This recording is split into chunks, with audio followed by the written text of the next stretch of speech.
Welcome to What's the Scenario with PLRB, where we explore claims and coverage scenarios relevant to insurance professionals. I'm Alicia Watley. I'm Mike Broad. I'm Tim Havler. And I'm Andrew Lucius, VP of Weather Catastrophe Services at Brewery. Yay! Welcome, Andrew. Welcome, Andrew. Oh, thank you. All right. So, Tim, what's the scenario? We have a brewery, Yay! but this is the corporate offices. Oh, They're in an 8-story building in Milwaukee, Wisconsin. of course. Like many downtown buildings, this one had a line of bollards surrounding it for safety purposes. Hey, what? One day, a teenager driving by, distracted on their phone, veered off the road into a bollard, damaging the bollard and the car. The brewery/building owner submits the claim to their property insurer looking for coverage for a new bollard. They have a standard CP 0010-1012 commercial form, which does not include coverage for fences if the cause of loss was an accidental vehicle crash. The adjuster is wondering if there should be no coverage on the basis that maybe a bollard is a fence, but they are second-guessing themselves and wondering if it would be appropriate to classify a bollard as a fence. So before we get there, today is a trivia day. Yay! And we have Andrew for trivia today. I've done many trivia at restaurants and bars with him. He's quite good, so you have fierce competition today. Question number 1. When referring to an establishment that sells alcoholic drinks, what is the word pub short for? Republic? Publicious? Publican? I don't know. Public house. Public house. Okay. I went 0 for 3 on that one. Okay, maybe this one's a little bit easier. I hope so. How many Clydesdales are hitched to the Budweiser wagon? 2. 4. 6.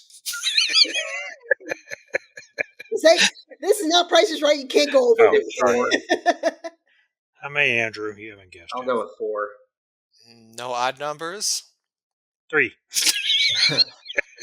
Correct answer is 8. No Whoa, way. okay. Ooh. Way. Okay, I gotta make the trivia questions easier next time. Oh, those were the only 2? Okay, we'll do one more. Yay! Light beer was introduced in the U.S. in which decade? You mean The water? 70s. Yeah. The 1970s.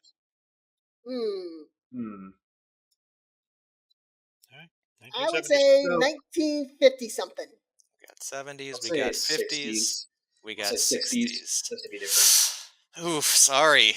Now this is from my sketchy internet source, but the first use of the term light beer in marketing was 1941 when Coors sold a low alcohol beer called Coors Light for less than a year. So apparently it didn't last long. Then in 1967, who said 60s, Andrew? This is a good guess. The Rheingold Brewery introduced a 4.2% pale lager called Gablinger's Diet Beer.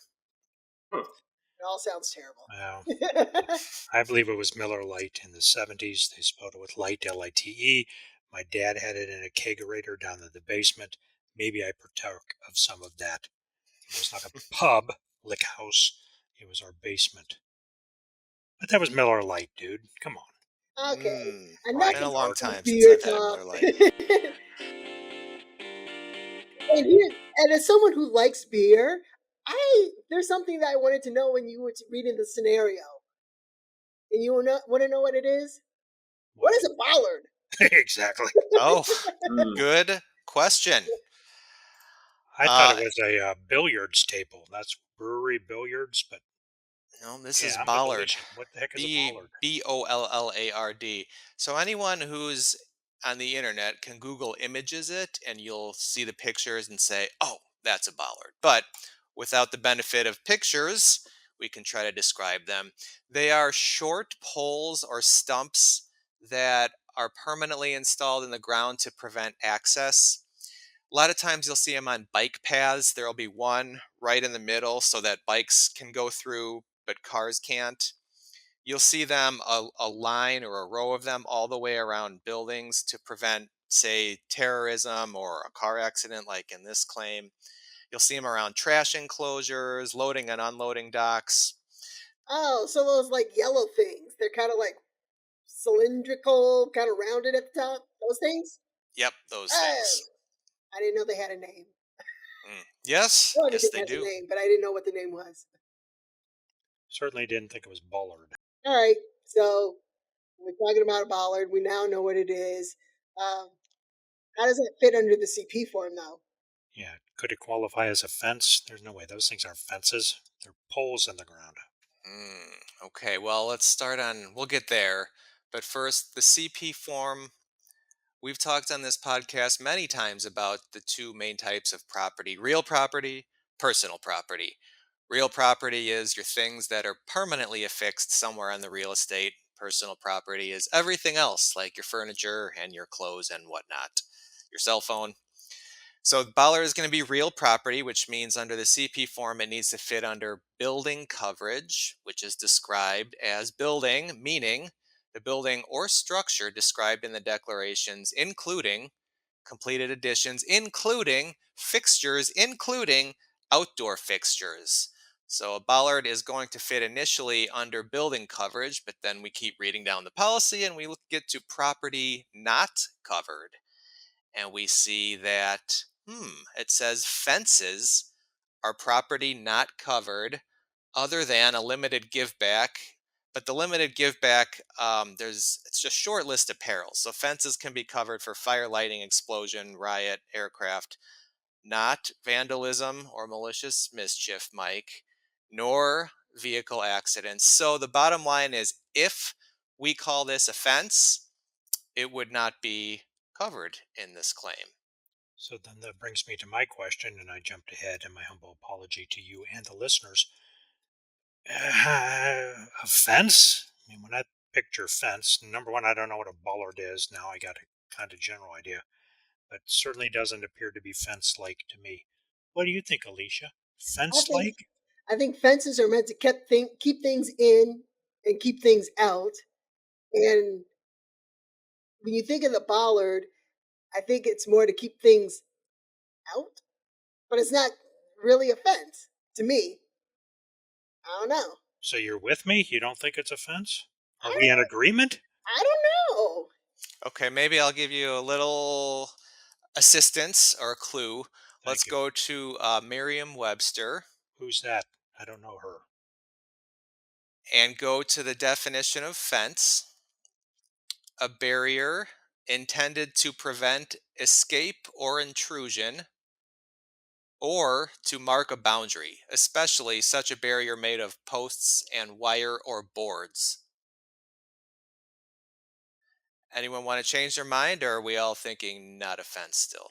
I would think this a bollard would be an incomplete fence. It's only the post part of it. It isn't the fencey part of it, which is the wire or the boards in The, the po- the, definition. I guess it could it be a post if it's what depending on what it's made of. I don't know. It's interesting. Part of these, uh, the definition, some of these elements are satisfied, but some aren't. I personally am in agreement with you two. I think it would be a stretch to call it a fence because it's not fences. You think of a continuous thing, whereas this is a more of a series of poles, or sometimes even just one pole. Right. But can I make an observation, Tim? Yes. I think this is the first time. I don't know how long we've been doing the podcast together. It's been at least since January-ish, so about 8 months now. I think this is the first time that all three of us have agreed on a position. No, is it? That'll change next time. All right, good. I mean, no. I mean, this is a great day, so I'm very excited. Hurrah! And I will give you another reason that all three of us are just so correct here. It's the idea that this is an exclusion, so courts aren't going to go out of their way to give a broad interpretation of terms in an exclusion. The insurance company usually has to be a little bit more clear, and if they think that fence is going to be interpreted to mean anything that even has anything to do with that definition of offense, I don't think that's going to play out that way in court. So leaving it ambiguous by only mentioning fences would more likely result in a court siding with the policyholder. Right. Or as I used to say in my best Johnny Cochran like voice, if it's gray, you must pay. How's that, Tim? You like that? That's that sounds about right. All right. Thank you. Okay. So bollard, not a fence. Kind of. Sounds But not like Probably not really. offense. Definitely not a fence. To me it's not a fence. There you go. So I wonder, would you have to list it as some type of property then, Tim, to get it covered under the, like on the deck page or something, to get it as a piece of covered property? Or would it just be, since it's in the ground, you would say it's a building thing? Because it doesn't feel like a building. The deck page is very important in CP forms because CP forms, they tend to be customized. It's usually slightly more sophisticated business insureds who want to pick and choose. I want this coverage, this one. I want this structure and that structure. And then all that's going to go into the equation to spit out the premium. Whereas, say, a BP policy is more of just an all inclusive. You buy the BP policy and get the most common coverages. But again, getting back to the CP, some would say that you do need to list all the structures on the deck page in order for them to be covered. But when it's smaller structures, especially, and say the deck page just lists an address and nothing else, I think then most claims people would assume, well, if it only lists the address, we can probably include all the structures. And then there's this interesting case from Wisconsin where there was a 156-acre parcel of land and there were light poles scattered throughout. And the court said, yeah, those could be covered. They did not need to list every single one of them on the deck page because it would just be impractical. So since that's a Wisconsin case, I think we can rely on it here and say, yeah, if the deck page has an address, I don't think the bollards would have to be listed on it. Now, one point of contrast, just to show you the other way, imagine it's a school and you look at the deck page and it says main building, and then it has a number for maybe limits or premium or whatever. And then there's another line item for storage building, and then bleachers, and then athletic field, and then tennis courts. But it never mentions the playground. In that case, maybe the playground wasn't intended to be covered. Maybe there were discussions where the school said we want to include all of these items, but we don't want to include the playground. So that would be a different scenario again where you're listing the different structures and leaving some out. Gotcha. But didn't you say that was a high school? You don't have a playground on a high school. Did I say high school? I think I Uh, said school. Yeah, I think you just said school. all right, I take it Mike, you're always looking to get me.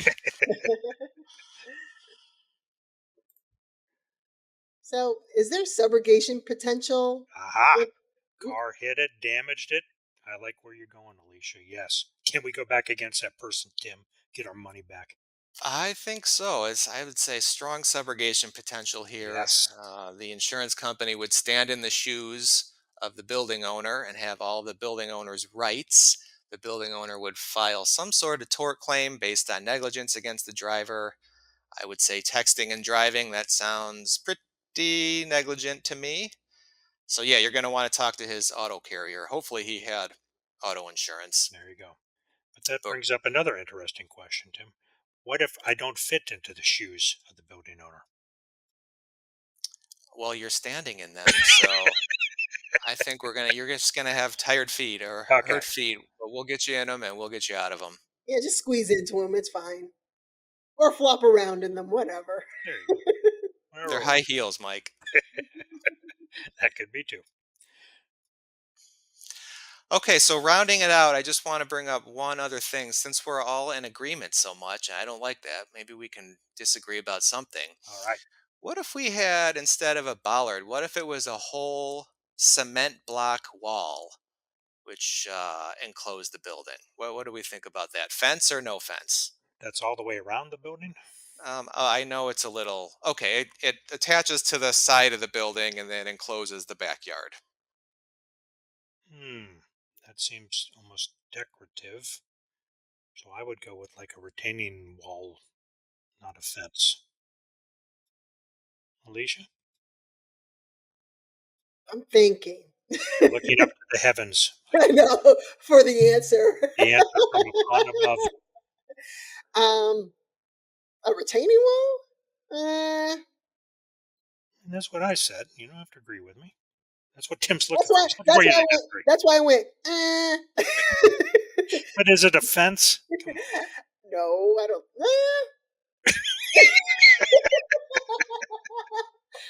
Well, I mean, maybe. I'm going with maybe. I like maybe. I think we can let a 1959 Maryland appellate court decide for us.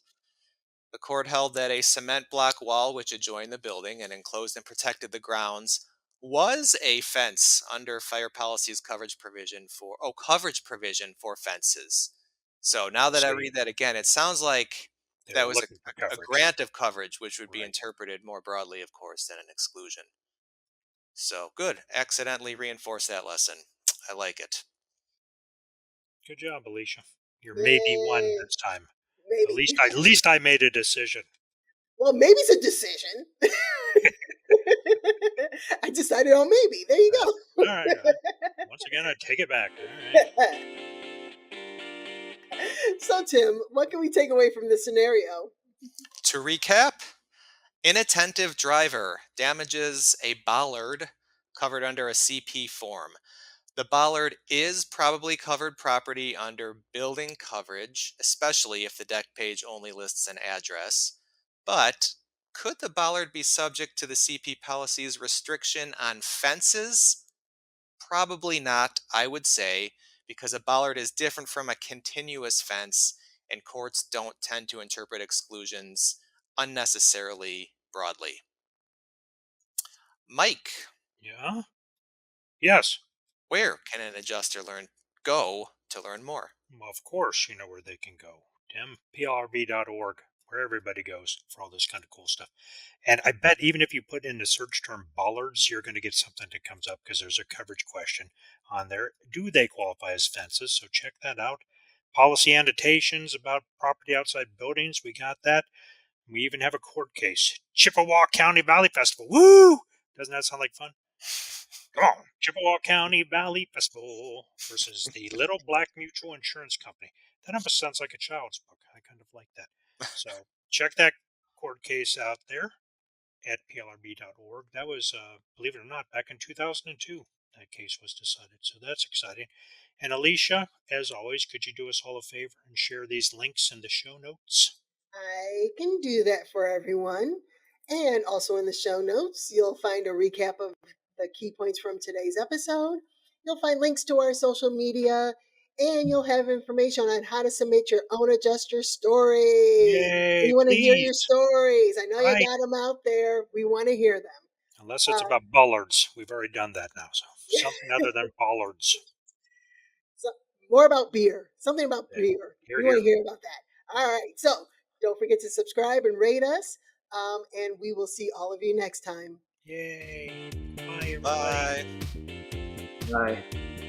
The views and opinions expressed in this resource are those of the individual speaker and not necessarily those of the Property and Liability Resource Bureau, its membership, or any organization with which the presenter is employed or affiliated. The information, ideas, and opinions are presented as information only and not as legal advice or offers of representation. Individual policy language and state laws vary, and listeners should rely on guidance from their companies and counsel as appropriate.